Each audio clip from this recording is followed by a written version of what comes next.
जय माता दी। दोस्तों आज हम सुनेंगे दुर्गा सप्तशती का 9वां अध्याय। 9वें अध्याय में निशुंभ वध का वर्णन किया गया है। राजा ने कहा, हे ऋषिराज, आपने रक्त बीज के वध से संबंध रखने वाले वृत्तांत मुझे सुनाया। अब मैं रक्त बीज के मरने के पश्चात क्रोध में भरे हुए शुंभ व निशुंभ ने जो कर्म किया है वह सुनना चाहता हूँ। महर्षि मेधा ने कहा, रक्त बीज के मारे जाने पर शुंभ और निशुंभ को बड़ा क्रोध आया और अपनी बहुत बड़ी सेना का इस प्रकार सर्वनाश होते देखकर निशुंभ देवी पर आक्रमण करने के लिए दौड़ा।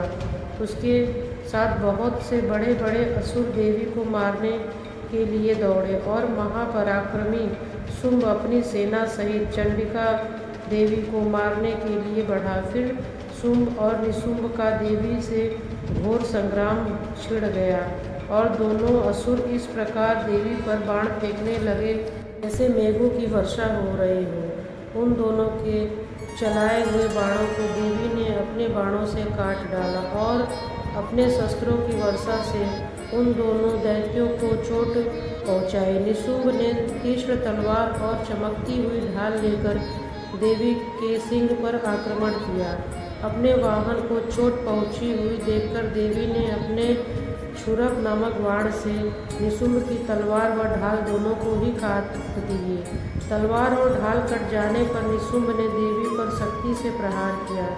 देवी ने अपने चक्र से उसके 2 टुकड़े कर दिए। फिर क्या था, दैत्य मारे क्रोध के जल भुन गए और उसने देवी के मारने के लिए उनकी ओर शूल फेंका, किंतु देवी ने अपने मुक्के से उसे चकनाचूर कर डाला। फिर उसने देवी पर गदा से प्रहार किया। देवी ने त्रिशूल से गदा को भस्म कर डाला। इसके पश्चात फरसा हाथ में लेकर देवी की ओर लपका। देवी ने अपने तीखे बाणों से उसे धरती पर सुला दिया। अपने पराक्रमी भाई निशुंभ के इस प्रकार से मरने पर शुंभ क्रोध से भरकर देवी को मारने के लिए दौड़ा। वह रथ में बैठा हुआ उत्तम आयुधों से सुशोभित अपनी 8 बड़ी बड़ी भुजाओं से सारे आकाश को ढके हुए था।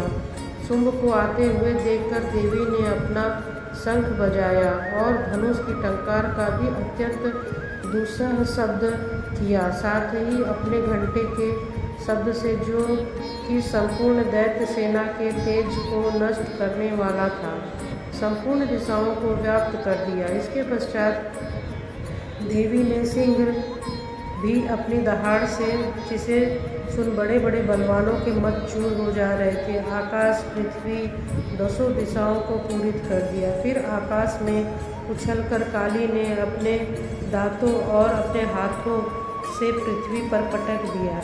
उसके बाद ऐसा करने से ऐसा शब्द हुआ जिससे कि उससे पहले संसार के सारे शब्द शांत हो गए। इसके पश्चात शिवदूती ने असुरों के लिए अत्यंत भय उत्पन्न करने वाला अट्टहास किया, जिसे सुनकर सब दैत्य थर्रा उठे और शुंभ को बड़ा क्रोध हुआ।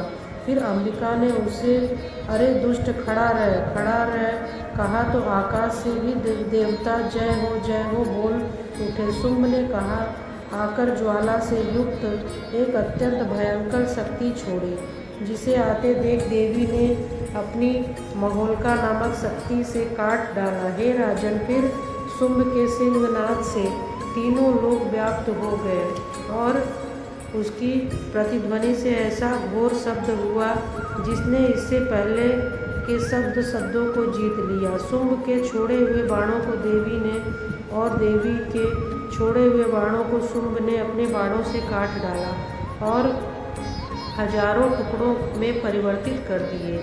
इसके पश्चात जब चंडिका ने क्रोध में भरकर शुंभ को त्रिशूल से मारा तो वह मूर्छित होकर पृथ्वी पर गिर पड़ा। जब उसकी मूर्छा दूर हुई तो वह धनुष लेकर आया और अपने बाणों से उसने देवी काली तथा सिंह को घायल कर दिया। फिर उस राक्षस ने 10,000 भुजाएं धारण करके चक्रादि आयुधों से देवी को आच्छादित कर दिया। तब भगवती दुर्गा ने कुपित होकर अपने बाणों से उस चक्रों तथा बाणों को काट दिए। यह देखकर निशुंभ हाथ में गदा लेकर चंडिका को मारने के लिए दौड़ा। उसके आते ही देवी ने तीक्ष्ण वाले खड्ग से उसकी गदा को काटे। उसने फिर त्रिशूल हाथ में ले लिया। देवताओं को दुखी करने वाले निशुंभ को हाथ में त्रिशूल लिए हुए आता देखकर चंडिका ने अपने शूल से उसकी छाती पर प्रहार किया और उसकी छाती को चीर दिया। शूल विदीर्ण हो जाने पर उसकी छाती में से एक जैसा महापराक्रमी दैत्य ठहर जा कहता हुआ निकला। उसको देखकर देवी ने बड़े जोर से ठहाका लगाया। अभी वह निकलने ही नहीं पाया था कि सिर अपनी तलवार से काट डाला। सिर के कटने के साथ ही वह पृथ्वी पर गिर पड़ा। उसके पश्चात दहाड़ दहाड़ कर असुरों का भक्षण करने लगा और काली शिवदूती भी राक्षसों का रक्त पीने लगे। कौमारी की शक्ति से कितने ही महा